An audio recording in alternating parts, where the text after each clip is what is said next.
नमस्कार सभी को। मैं doctor Neha, female fertility specialist, Bharat homeopathy से। आज के इस वीडियो में हम बात करेंगे, अगर एक महिला बार बार अबॉर्शन करा लेती है तो इसका क्या प्रभाव महिला के शरीर पे आ सकता है और क्या आगे चलकर महिला को प्रेगनेंसी में दिक्कत आ सकती है। देखिए, हमारे पास दो तरीके के केसेस हो सकते हैं। या तो एक महिला जो जानकर बार बार अबॉर्शन कराती है, या तो दवाइयों के ज़रिए से, या फिर एक मेडिकल प्रोसीजर होता है डीएनसी, यानी 3 महीने के बच्चा जब होता है उसके अंदर ही अंदर जब किसी इंस्ट्रूमेंट से एक तरीके से बच्चेदानी को खोलकर बच्चे को बाहर निकाला जाता है, डायलिटेशन एंड क्यूरेटेज, तो ये डीएनसी होता है। एक दूसरी कंडीशन होती है जहाँ पे महिला नहीं चाहती लेकिन फिर भी बार बार मिसकैरेज हो जाता है। तो हम दोनों ही केसेस के बारे में समझेंगे।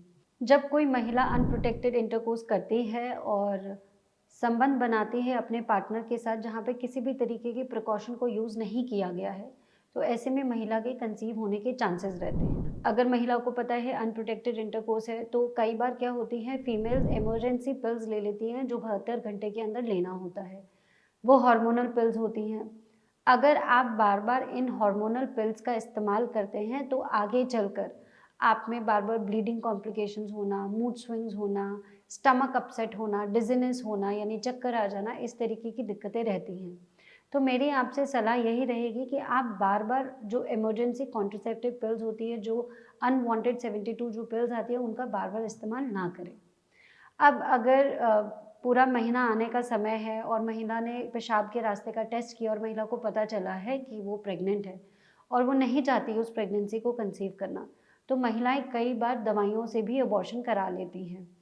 अब ये दवाइयों को अगर कभी आपने इमरजेंसी में इस्तेमाल किया है तब तो ठीक है, लेकिन जब ये चीज़ आपकी आदत बन जाती है तो ये आपके शरीर के लिए अच्छा नहीं होती है। और कई बार क्या होता है कि पता नहीं चला, पहले महीने, दूसरे हफ्ते, 8-10 हफ्ते निकल गए, अल्ट्रासाउंड कराया तो पता चला कंसेप्शन है।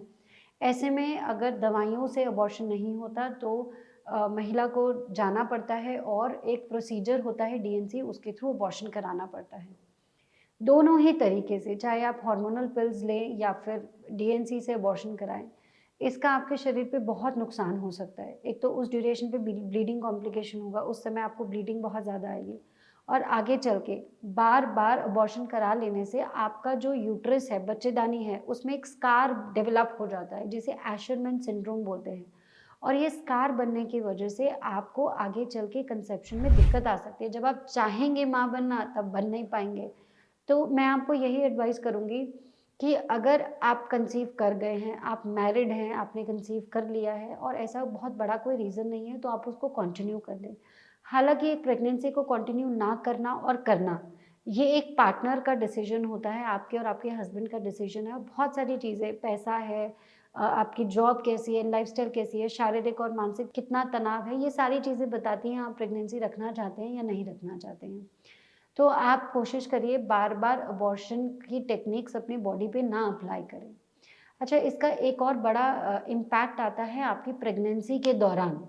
अगर आप अगली बार आगे चल के मान लो प्रेग्नेंट हो गए, तो प्रेगनेंसी में भी कॉम्प्लिकेशंस आ सकती हैं। कई बार क्या होता है कि बच्चा जो है यूट्रस में ना इम्प्लांट होके, यानी बच्चेदानी में इम्प्लांट नहीं होता और जो आपकी अंडाशय नली होती है, फैलोपियन ट्यूब्स, वहीं रह जाता है। तो अगर वहीं बच्चा ठहर जाता है तो वो एक मेडिकल इमरजेंसी बन सकती है, जिसे एक्टोपिक प्रेगनेंसी कहते हैं।